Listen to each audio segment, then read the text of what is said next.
Wassalatu wassalamu ala nabiyyina Muhammadin sallallahu alaihi wasallam wa ala alihi wa ashabihi wa man tabi'ahum bi ihsanin ila yaumiddin. Asyhadu an la ilaha illallah wahdahu la syarika lah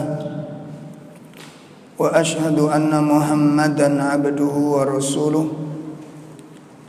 Ya ayyuhalladzina amanu taqullaha haqqa tuqatih wa la tamutunna illa wa antum muslimun. Amma ba'd. I'lamu anna asdaqal hadits kitabullah wa khairal hadyi hadyu Muhammadin sallallahu alaihi wasallam wa syarrul umur muhdatsatuha wa kullu muhdatsatin bid'ah wa kullu bid'atin dhalalah wa kullu dhalalatin finnar. Ikhwatul iman rahimani wa rahimakumullah. Pada bapak-bapak, ibu-ibu jamaah majelis taklim yang semoga dimuliakan Allah Subhanahu wa taala. Mudah-mudahan amal-amal yang kita lakukan semuanya kita lakukan dengan hati yang ikhlas, dan semoga semua amal ibadah yang kita lakukan baik yang wajib maupun yang sunnah mudah-mudahan menjadi amal yang diterima oleh Allah Subhanahu wa taala. Menindaklanjuti pembahasan dari tafsir surat Al-Fatihah, malam ini kita akan bersama-sama mempelajari ayat yang ketiga. Ayat yang ketiga yakni berbunyi Ar-Rahmanir Rahim.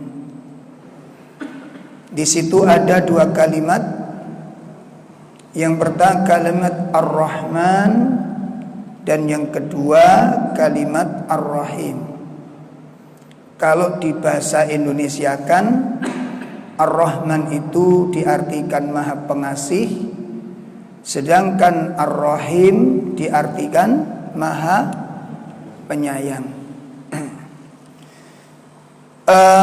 Perlu kita ketahui bahwa kalimat Ar-Rahman Ar-Rahim ini berasal dari akar bahasanya satu kata, Ra Ha Mim. Itu akar bahasanya, yaitu rahmah. Ya. Akan tetapi kalimat Rahman dan Rahim ini memiliki makna dan pengertian yang berbeda. Apa perbedaan antara Ar-Rahman dengan Ar-Rahim? Syekh Shalih Fauzan rahimahullah ta'ala menyebutkan bahwa yang dimaksud Ar-Rahman itu adalah dzu rahmatillahi, dzu rahmatil ammah bi jami'il makhluqat. Ya, dzu rahmah al-ammah bi jami'il makhluqat. Jadi yang dimaksud Ar-Rahman itu adalah zat yang memiliki rahmah al-ammah secara umum, Rahman yang luas, bijami'il makhluqat, meliputi seluruh makhluknya. Ini makna apa? Ar-Rahman. Jadi pengertian sifat Allah Ar-Rahman ini, sifat Allah Ar-Rahman ini itu meliputi seluruh makhluknya. Ya, seluruh makhluknya. Pengasihnya Allah itu diberikan kepada semua makhluknya, baik manusia maupun binatang, baik orang muslim maupun orang kafir, baik orang taat maupun orang durhaka. Ini sifat rahmannya Allah. Seperti Orang-orang mukmin diberi makan oleh Allah. Orang kafir pun diberi makan oleh Allah Ta'ala. Bahkan makannya orang kafir lebih banyak. Kok bisa? Ya, karena orang mukmin makannya dipilih yang halal. Sementara orang kafir, nah, ini sifat rahmannya Allah Subhanahu wa Ta'ala. Orang mukmin dikasih minum, orang kafir pun dikasih minum. Binatang-binatang pun juga dikasih minum. Orang mukmin dikasih syahwat, orang kafir dikasih syahwat, binatang pun dikasih syahwat. Cuma perbedaannya di situ, nanti ada aturan yang membatasi. Orang mukmin dibatasi oleh syariat-syariatnya, sehingga syahwatnya dikendalikan oleh syariat. Orang kafir tidak dibatasi oleh syariat. Makanya orang kafir dengan binatang mirip. Apanya yang mirip? Dalam? Nah, nih sampean. Jadi ini kalau sampai nanti hidupnya itu tidak diikuti syariat, itu nggak ada bedanya dengan makhluk-makhluk yang lain. Pembedanya itu di situ. Bon, ini sifat apa tadi? Rahman. Jadi yang dikatakan rahmannya Allah itu du rahmatin, ya, du rahmatil ammah, ya. Zat yang memiliki rahmat yang umum, yang sangat luas, ya, yang meliputi seluruh makhluk-makhluknya. Ini Ar-Rahman. Sehingga yang dimaksud Ar-Rahman ini adalah dzurrahmatil wasi'ah. Zat yang memiliki rahmat yang sangat luas, yang luasnya tidak terbatas. Yang luasnya tidak terbatas. Nah, keluasan rahmat Allah Subhanahu wa Ta'ala ini, ya, keluasan rahmat Allah Subhanahu wa Ta'ala ini meliputi kepada seluruh makhluk-makhluknya ini. Hal ini sebagaimana telah dijelaskan oleh Nabi Sallallahu Alaihi Wasallam dalam sebuah hadis. An Abi Sa'id qala Rasulullah Sallallahu Alaihi Wasallam, khalaqallahu azza wa jalla yauma khalaqas samawati wal arda mi'ata rahmah. Allah Subhanahu wa Ta'ala menciptakan, ya, Allah Subhanahu wa Ta'ala menciptakan rahmat, itu menciptakan 100 rahmat pada saat setelah Allah menciptakan langit dan bumi. Jadi setelah Allah menciptakan langit dan bumi, Allah menciptakan 100 rahmat. Faja'ala fil ardi minha rahmatan. Kemudian satu rahmat dari 100 rahmat itu, satu rahmat Allah letakkan di muka bumi ini. Satu rahmat diletakkan oleh Allah di muka bumi ini. Nah, Masya Allah.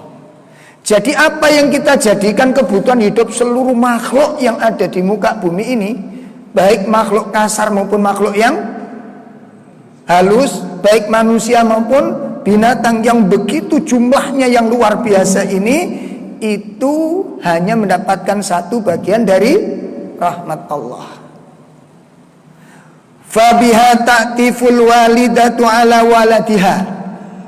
Dengan satu rahmat itulah seorang ibu bisa mencintai anaknya. Jenengan pirsani, Pak, Masya Allah. Jenengan lihat, jenengan rasakan di mana seorang ibu mencintai anaknya itu dengan kecintaan yang sangat amat dahsyat. Sangat amat dahsyat. Kecintaan dan rahmat ibu kepada anak itu sebelum anak itu lahir ke dunia. Ketika anak itu masih berupa janin, begitu sang ibu diberitahu bahwa Anda hamil, itu rahmat itu sudah ada di dalam ibu kepada anaknya ini. Dia jaga kandungannya, dia rawat kandungannya, makan dijaga, gerak dijaga, istirahat dijaga. Semua itu dilakukan, sampai makanan-makanan yang enak, ya, yang nanti membahayakan janin dia tinggalkan. Bapak-bapak bisa rasakan, terutama yang masih muda-muda ini. Kadang-kadang kita ini baru sukses sudah kurang ajar dengan orang tua ini. Ya, di mana di zaman sekarang ini akhlak dan adab anak-anak dengan orang tua sudah hilang. Ini tolong diperhatikan dengan benar. Baru sukses sudah lupa dengan orang tua. Baru berhasil sudah melupakan orang tua. Ngasih sedikit diungkit-ungkit balik-balik itu. Ini tolong didengarkan dengan baik ini. Coba sekarang perhatikan, ya, itu rahmat yang begitu hebat diberikan Allah Ta'ala kepada seorang ibu. Belum lagi nanti kalau anaknya sakit, Pak. Kita bisa saksikan ada seorang ibu-ibu matanya cekung, wajahnya lusuh, dikarenakan anaknya sakit di rumah sakit. Tiap malam hampir dia tidak bisa tidur. Dia harus memastikan anaknya itu harus istirahat. Dia akan mendapatkan ketenangan. Apa yang tidak diberikan dalam kondisi itu, berapapun biaya tidak pernah dihitung. Coba sekarang anak ngobatin orang tua,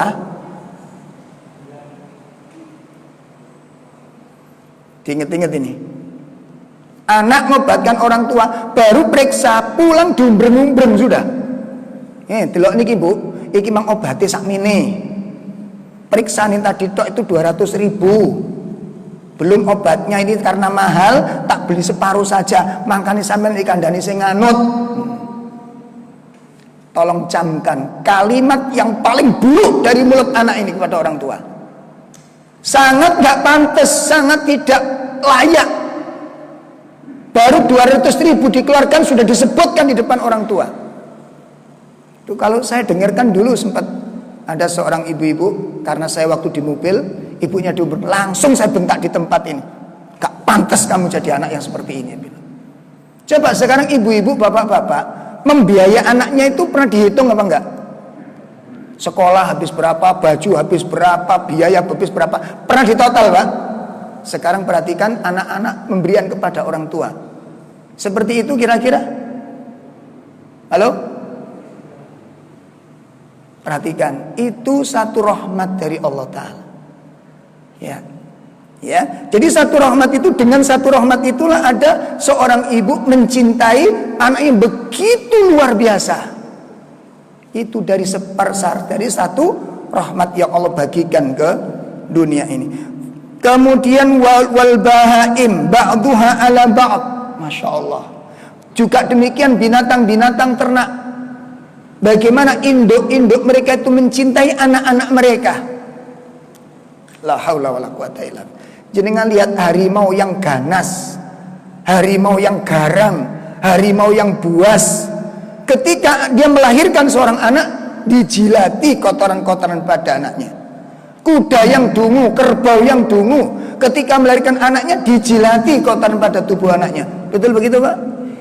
Ya, ini bentuk daripada bagian dari satu rahmat yang Allah turunkan ke muka bumi ini. Masya Allah. Itu sebagian dari satu rahmat. Masya Allah. Nah, kalau satu rahmat itu demikian keadaannya, belum lagi dengan kebutuhan-kebutuhan kita, makan kita, minum kita, manusia berapa jenis miliar manusia ini, dengan kebutuhan masing-masing, belum binatang-binatangnya yang di udara, yang di daratan, yang di dalam tanah, yang di dasar lautan. Itu baru satu rahmat. Itu baru satu rahmat. Bapak Ibu bisa bayangkan ini. Kemudian Nabi mengatakan, wa akharat tis'atan wa tis'ina ila yaumil qiyamah. Kemudian Allah menyisakan, ya, 99 rahmat itu pada hari kiamat nanti. Fa idza kana yaumul qiyamah akmalaha Allahu bihadhihi rahmah, maka Allah akan menyempurnakan 100 rahmat itu akan dianugerahkan kepada para hamba-hambanya. Ini rahmat Allah Subhanahu wa ta'ala. Nah, ini pengertian Ar-Rahman. Nah, kemudian sedangkan Ar-Rahim, ya, dikatakan oleh Syekh Shalih Fauzan, Ar-Rahim makna adalah Dzur rahmatil khassah. Dia adalah zat yang memiliki rahmat secara khusus. Nah, rahmat secara khusus ini diberikan kepada hamba-hambanya yang beriman. Apa contohnya? Hidayah, ilmu, taufik, nasihat seperti ini. Ini gak sembarangan orang, Mbak. Podo-podo ngrungokno swara nyanyi ambek swara nasihat iku beda rasane. Dalam ngrungokno ngaji niku enteng napa abot? Halo. Ngrungokne ngaji ngeten iki lho. Podo-podo tenguk-tenguke ndek omah ya tenguk-tenguk, Mbak Yamin. Saya coba saiki gak ngaji ana omah lah apa? Duduk-duduk kita. Mungkin juga nonton televisi sama dengan nonton saya gitu loh. Di sini kan sama nontonnya, sama ngelihatnya gitu, sama mendengar, tapi beda rasa. Makanya Allah Subhanahu wa taala menyebutkan nasihat, ilmu Al-Qur'an itu dikatakan oleh Allah sebagai qaulan sakila. Disebut apa? Allah tabaraka wa ta'ala menyatakan dalam surat Al-Muzammil, inna sanulqi alaika qaulan sakila. Sesungguhnya aku hendak memberikan kepadamu Muhammad qaulan sakila, ucapan yang berat, ucapan yang berbobot. Apa itu? Al-Qur'an. Makanya enggak cok uang sok gelem trimo nasihat niku. Enggak setiap orang seneng dengan nasihat. Gak setiap orang bisa mampu mendengarkan ilmu. Makanya Pak, makanya tolong diperhatikan. Kalau ada orang dengan nasihat ada gak suka, jangan mimpi jadi orang baik. Saged dipaham nih. Nek uang niku ambek nasihat wis gak seneng, gak usah mimpi jadi orang baik. Kenapa? Wong ngrungokno tok ae wis gak seneng apa maneh nglakoni nasihat. Ya. Makanya orang-orang yang menitipkan anaknya ke sekolahan Islam belum tentu mengharapkan ilmu dalam Islam itu. Belum tentu mengharapkan anaknya dalam kebaikan. Kenapa demikian? Saya punya bukti yang nyata. Saya pernah diundang dalam satu kajian yang mengadakan tuwali santri sekolahan Islam terkenal. Saya nggak sebutkan namanya. Islam terkenal Pak di Surabaya. Satu hari sebelum pengajian, saya ditelepon sama panitia. Ustadz, saya panitia pengajian ibu-ibu wali santri SDIT. Yang besok Ustadz isi. Oh iya, ada apa Bu? Saya mohon maaf sebelumnya, ini memberitahu saja ke Ustadz supaya besok tidak kaget. Ya, kenapa? Karena biasanya ibu-ibu ini kalau pengajian belum dapat separuh acara itu sudah izin satu-satu. Izin gitu. Lu apa seperti itu? Ya enggak ya, kalau pas ngaji aja. Kalau pas arisan enggak, waktunya buyar enggak buyar-buyar kalau arisan itu gitu. Oh ya sudah kalau gitu. Jadi berangkat ngaji niku stres dhisik Pak Bun. Bayangkan apa? Saya enggak bisa bayangkan waktu ngaji Ustadz izin, sekali telu kali panitia. Saya enggak bisa bayangkan itu. Terus saya mikir sejalan dalam perjalanan tuh enak kalimat apa sing kok ngunci wong cek gak izin ngono. Akhirnya saya kunci dengan satu kalimat Bismillahirrahmanirrahim. Bu-ibu, kalau orang itu nggak suka dengan ngaji, nggak suka dengan nasihat, itu tanda-tanda keburukan dan jangan pernah mimpi jadi orang baik. Nggak usah mimpi jadi orang baik. Subhanallah, nggak ono sing izin belas Pak, belas tanpa sing izin. Dan itu pengajian saya yang pertama dan yang terakhir. Setelah itu nggak terdengar lagi kajian. Ini menunjukkan apa? Orang tua yang menitipkan anak di sekolahan Islam belum tentu mengharapkan kesolehan pada anaknya. Lah nek wong tua ini gak senang nasihat, apakah Anda menuntut anak Anda senang dengan nasihat Anda? Hah? Nek wong tua ini wis gak senang denger nasihat, terus sampai mimpi anak-anak kita itu ingin menjadi orang yang taat sama orang tua. Saged dipahami? Sing tersinggung awas sampean. Tengeri loro hati ini. Coba renungkan yang benar gitu loh. Lah kalau kita saja cuek dengan nasihat, menolak nasihat, ya jadi salahno nek anak sampean niku gak doyan karo nasihat. Kenapa? Itu ahli waris kita gitu loh. Berarti sifat kita sudah ada yang Masya Allah. Makanya nek arek wani ya sing syukur, alhamdulillah wis ana sing Masya Allah. Makanya Allah menyebutkan ilmu Al-Quran itu qaulan sakila, ucapan yang berbobot, sehingga orang nanti yang mampu menerima dan senang menerimanya diharapkan akan mendapatkan kebaikan-kebaikan yang banyak, baik dunia maupun akhirat. Itu Ar-Rahim. Ya, inilah perbedaan Ar-Rahman dengan Ar-Rahim. Jadi kalau Ar-Rahman tadi apa?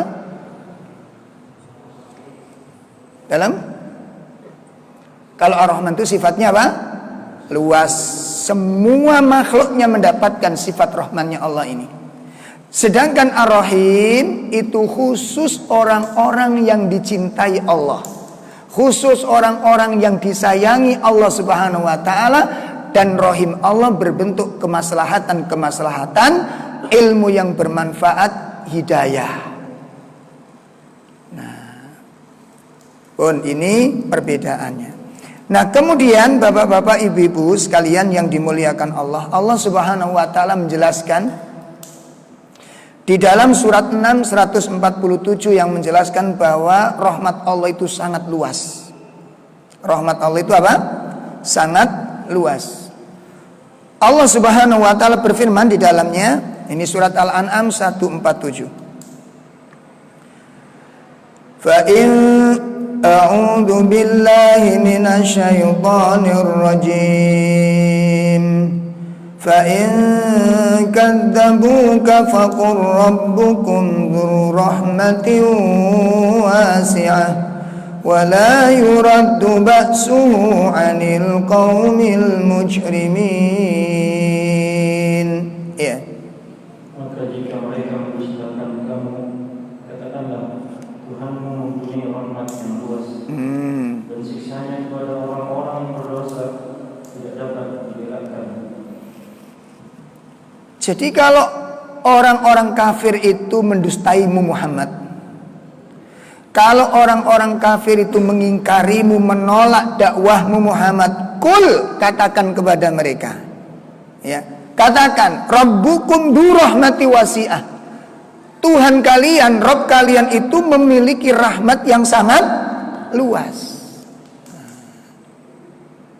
Maka dengan penjelasan dan pemahaman serta keyakinan bahwa rahmat Allah itu sangat luas, disebutkan oleh Syekh Shalih Fauzan bahwa kalimat Ar-Rahman Ar-Rahim ini fiha ar-raja.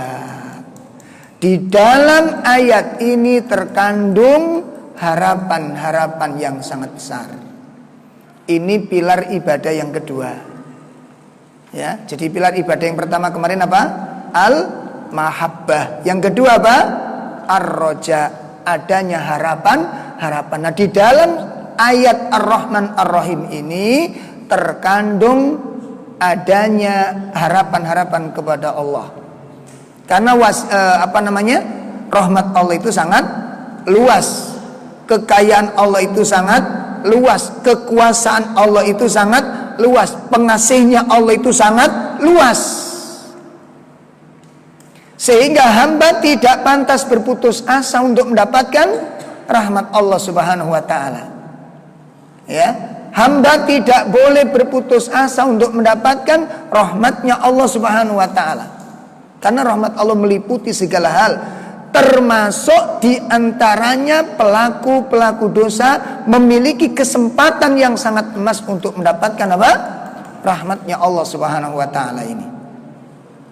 Ya, pelaku-pelaku dosa. Apa bentuk rahmat Allah Subhanahu wa taala yang Allah berikan kepada para pelaku-pelaku dosa ini? Makanya dalam larangan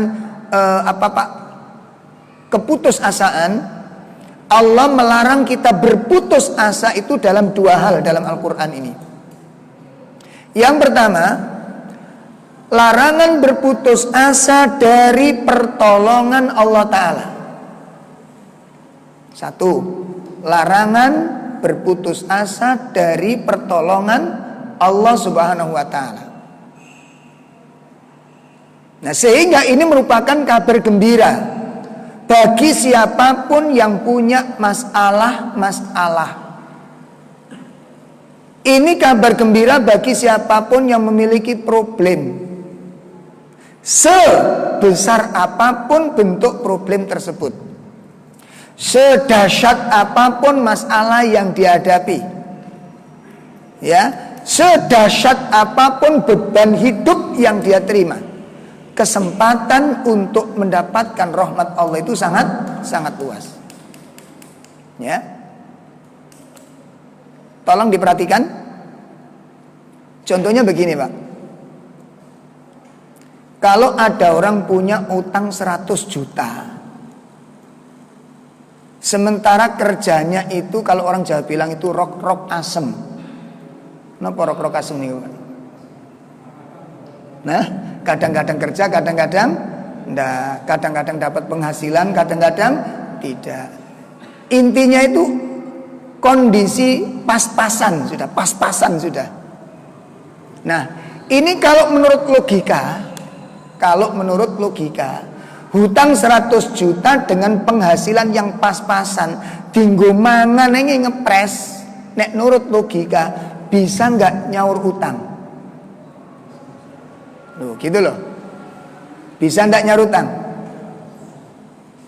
Kerjanya pas-pasan, penghasilannya pas-pasan, hutang 100 juta.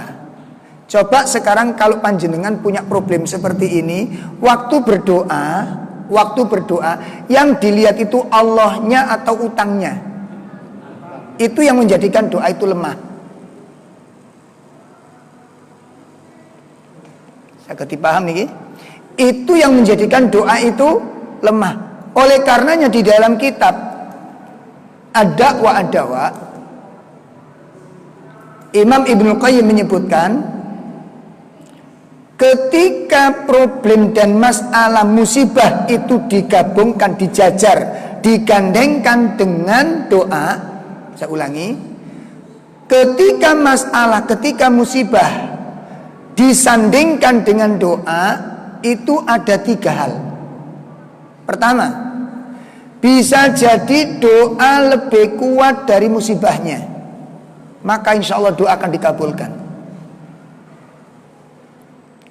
Doa lebih kuat dari musibahnya, maka doa insya Allah akan dikabulkan. Yang kedua, bisa jadi musibahnya lebih kuat daripada doanya. Yang seperti ini rawan terkabulnya doa.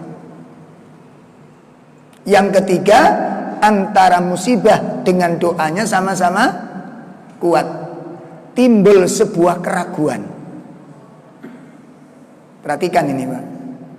Apa yang dimaksud doa lebih kuat daripada musibah? Apa yang dimaksud ini? Yang dimaksud lebih kuat niki napa nih, Pak? Dalam keyakinannya.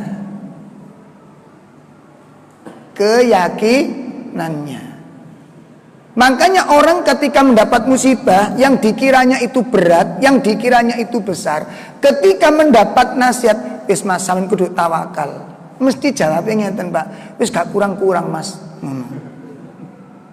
Tawakal yo apa maneh, saiki sing nurut logika lho, kan gitu. Nurut apa? Logika. Memang mboten mathuk, Pak. Mboten mathuk.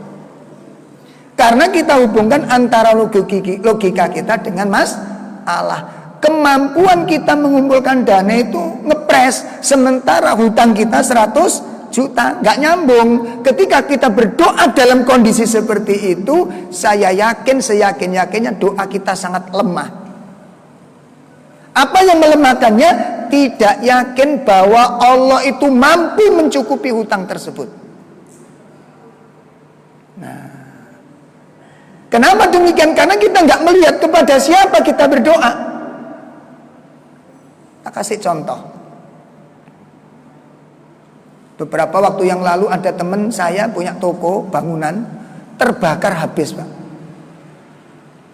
Terbakar habis. Akhirnya dilaporkan kepada napa niki sesepuhnya, karena ini merupakan cabang kemudian dan sesepuhnya. Dan ini sangat kaya raya dan dikenal sangat dermawan. Sangat kaya raya dan sangat dermawan. Coba kalau yang punya toko itu datang ke rumah saya, kira-kira dapat apa? Ustaz, toko saya terbakar Ustaz. Kira-kira yang tak berikan kepada dia apa kira-kira? Napa Pak? Wis Mas sampe sabar sampean kena musibah iki sebenarnya. Mulai gawe duit mboten? Ndak. Dia dapat nasihat sabar dan itu belum tentu bisa sabar. Karena yang menasihati dengan yang dinasihati itu kondisinya berbeda. Jelas ya? Nanti kalau dia datang kepada teman tokonya yang satu saudaranya, sambatnya juga sama. Karena sama-sama ini. Ya wis sing sabar Mas, ujian bagi sampean.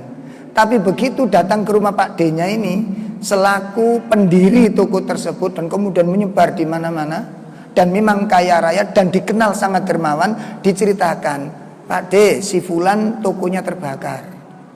Apa jawabnya? Iya aku krungu. Terus piye nasibe? Habis semuanya. Piro totale? Piro totale? Sekitar sekian ratus, hampir mendekati 1M sudah. Ayo gampang. Nah ini saiki sesuk semua teman-teman suruh kumpul, suruh kerja bakti, bersihkan kotoran dikeluarkan semuanya. 2 hari dijata, resik, nek wis resik langsung dibangun, engko semene jukukno gudang sing kono, wis ini jukukno gudang. Karena kaya. Karena kaya. Ya, karena dia kaya. Setelah dia meyakini bahwa Pak D ini menjamin kebutuhannya dengan kekayaan yang ada ini, ada ketenangan atau keraguan atau kebimbangan atau kelesuan dalam iki barangnya durung dicukuk. Cuma Pak D iki jamin, jatah, janji tokomu dalamnya wis mari dibangun kok wis diisi langsung, ya, diisi langsung. Kok semene jukukno sing gudang kono, engko sing cete jukukno gudang kono, wis sini juga kono, kapure jukukno kono. Karena kaya dia. Dan dia memang dermawan, tidak mungkin dia mengingkari janji. Kalau dia sudah mendengar janji tersebut, ada kesedihan? Ada kesedihan? Dalam? Bon. Iku nek sing disambati sugih. Dan memang orangnya menepati janji. Nggak ada keraguan Pak sudah. Karena yang diingat oleh dia itu adalah janji. Perhatikan, yang diingat oleh dia itu adalah janji. Dan orang tersebut terkenal menepati janji. Ini yang disebut dengan tawakal. Napa sih tawakal niku, Pak? Nah, tawakal niku dari kata wakala. Al-wakil. Wakil niku napa? Wakil niku napa? Loh, gak ngerti loh. Wakil itu orang yang diserai urusan. Saniki sampean punya pekerjaan diwakilkan orang. Sing repot sinten? Sing diwakili. Terus sampean dhewe sing duwe masalah? Anteng. Kalau kita mewakilkan kepada orang yang terpercaya dan kita yakin tentang kredibilitasnya, ada keraguan? Ada keresahan? Karena kita yakin fulan orang yang mumpuni dalam bidangnya ini. Itu baru kita serahkan urusan ini kepada manusia yang kita yakini kemampuannya benar-benar mampu dia. Itu baru kepada manusia. Itu menghasilkan sakinah. Itu menghasilkan ketenangan. Itu menghasilkan ketentraman. Kenapa? Ucapannya pasti benar, perkataannya pasti benar, janjinya pasti benar, sehingga nggak ada lagi keraguan dan keresahan di dalam hatinya karena sudah dipasrahkan kepada Dia,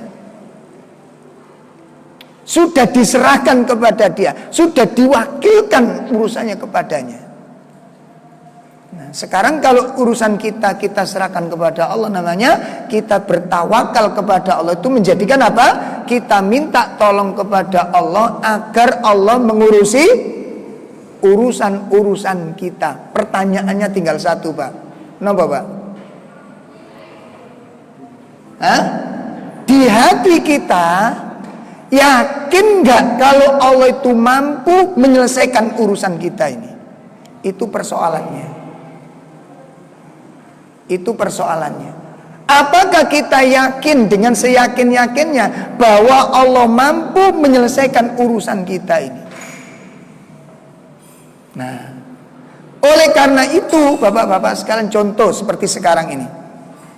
Ini kan kembali kepada rahmat Allah yang luas, kekuasaan Allah yang maha hebat ini. Kalau bapak-bapak hari ini saya suruh bertanya, Pak, tolong bertanya dari soal-soal atau unek-unek panjenengan. Kalau ada 10 orang hari ini bertanya, Ustadz saya nanya, Ustadz saya mau tanya, Ustadz 10 orang nanya ke saya nggak bisa jawab. Kenapa? Saya tidak memiliki kemampuan mendengarkan semua jawaban secara bersamaan.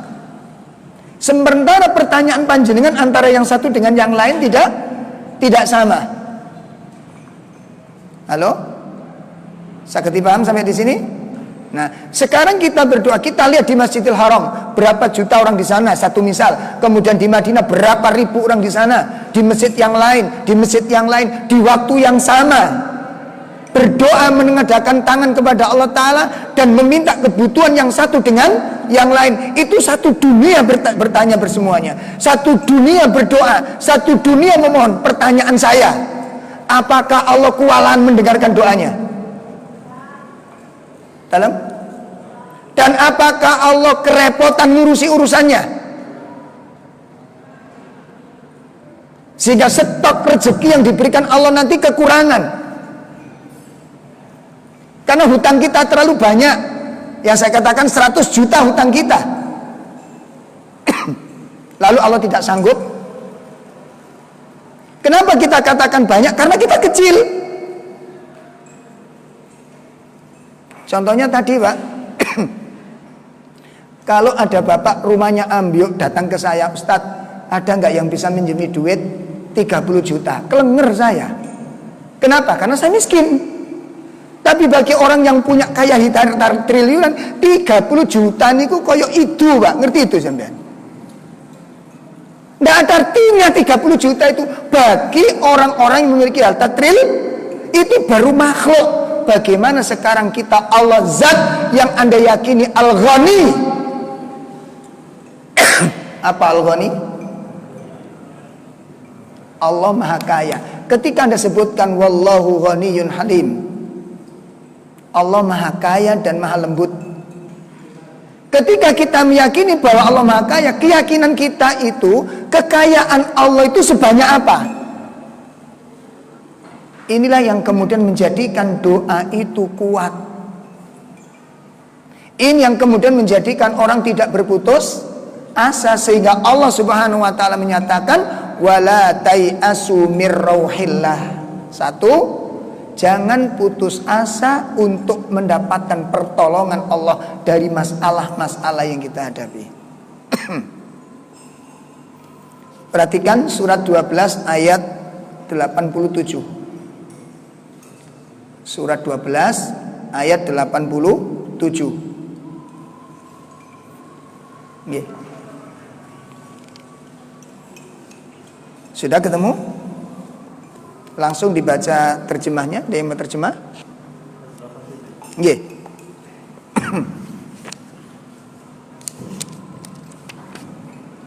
Wahai anak-anakku, pergilah kamu, carilah berita tentang Yusuf dan saudaranya, dan janganlah kamu berputus asa dari rahmat Allah. Sesungguhnya yang berputus asa dari rahmat Allah hanyalah orang-orang yang kafir.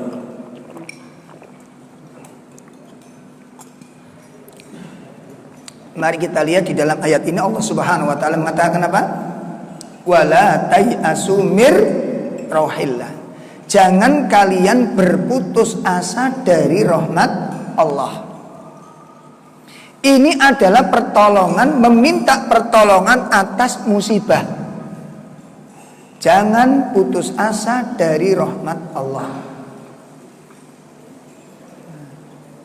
Pun yang pertama. Yang kedua, larangan putus asa dari mendapat ampunan dari Allah. Larangan putus asa dari mendapat ampunan dari Allah. Di dalam surat Az-Zumar, surat ke-39 pada ayat yang ke-53.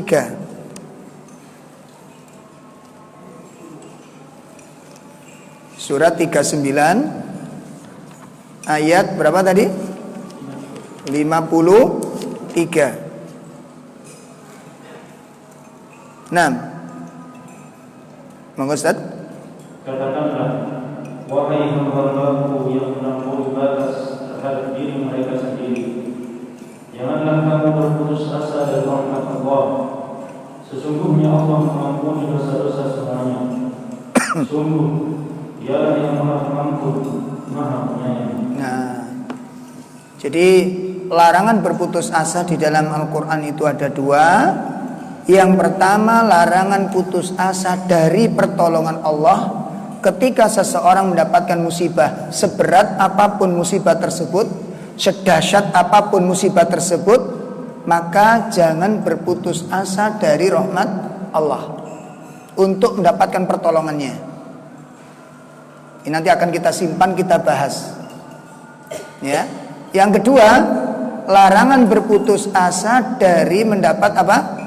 Ampunan dari Allah. Barangkali orang-orang yang terjerumus ke dalam dosa, yang sudah merasa dosanya terlalu banyak, kejahatannya mengerikan, ya, kerusakannya sudah sangat mencekam, ya, maka jangan berputus asa untuk mendapatkan rahmat yang berupa ampunan. Nah, ini menunjukkan bagian luasnya rahmat Allah itu kepada orang-orang yang mendapatkan ampunan dari Allah Ta'ala. Bapak-bapak, ibu-ibu sekalian yang dimuliakan Allah, ini membutuhkan penjelasan yang real, yang rinci, ya, sehingga nanti akan kita jelaskan pada pertemuan yang akan datang tentang rahasia roja. Makanya di dalam ayat tadi, di dalam ayat Ar-Rahman Ar-Rahim itu terdapat apa? Ar-Roja. Di situ mengandung sebuah harapan. Kenapa? Karena rahmat Allah itu sangat luas, sehingga tidak boleh orang berputus asa dari rahmat Allah Subhanahu wa taala. Di situ nanti yang akan menjadikan ruhnya ibadah. Itu yang akan menjadi ruhnya ibadah. Ketika ibadah itu dilandasi harapan. Orang yang berputus asa, seperti mungkin barangkali panjenengan nanti berdoa, bentuknya apa saja. Mungkin suami mendoakan istri, istri mendoakan suami, kok tidak segera mendapat jawaban. Ini biasanya yang menjadi sebab-sebab orang berputus asa dari doa. Atau orang punya masalah, kemudian dia berdoa kepada Allah Ta'ala. Ngapunten, orang punya masalah langsung berdoa. Biasanya doanya orang yang punya masalah itu lebih kuat daripada orang yang doa yang tidak punya masalah. Betul begitu, Pak? Nah, orang yang punya utang, banyak utang dengan banyak uang, beda doanya. Lebih kuat yang mana?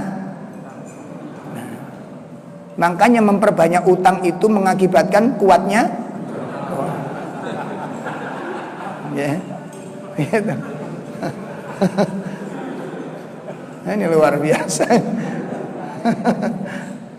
Nah, itu nanti akan kita kupas, sehingga nanti orang nggak ada yang berhenti untuk berdoa. Karena seringkali ada seorang istri punya suami yang rusak akhlaknya, rusak perbuatannya, kemudian dia berdoa 1 hari, 2 hari, 1 minggu, 2 minggu, 1 bulan, 2 bulan, kok nggak ada tanda-tanda berhenti, maka sang istri ketika berdoa tadi merasa apa? Hah?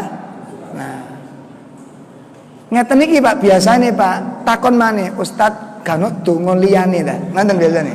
Biasane ngoten, berarti doa yang kemarin itu apa? Gak mandi. Gak mandi. Makanya biasanya wong nek punya masalah-masalah niku mesti sing ditoleki doa yang mujabat, mustajab nih. Wakil tuku mujarobat nih. Ya, ngawur lagi. Nah, itu nanti akan kita ungkapkan.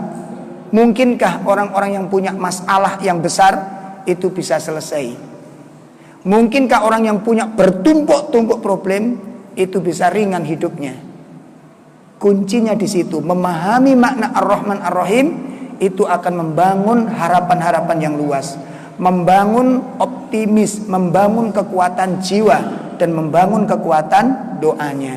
Dari situ akan menjadikan ruhnya ibadah. Salat ketika tidak ada harapan, diyakinkan tidak ada ruh di dalam salat ini. Saged dipahami ya? Nanti akan kita jelaskan uraiannya pada pertemuan-pertemuan yang akan datang insyaallah. Kurang lebih mohon maaf yang sebesar-besarnya. Sallallahu ala nabiyyina Muhammad, subhanakallahumma bihamdika asyhadu an la ilaha illa anta astaghfiruka wa atubu ilaik. Assalamualaikum warahmatullahi wabarakatuh.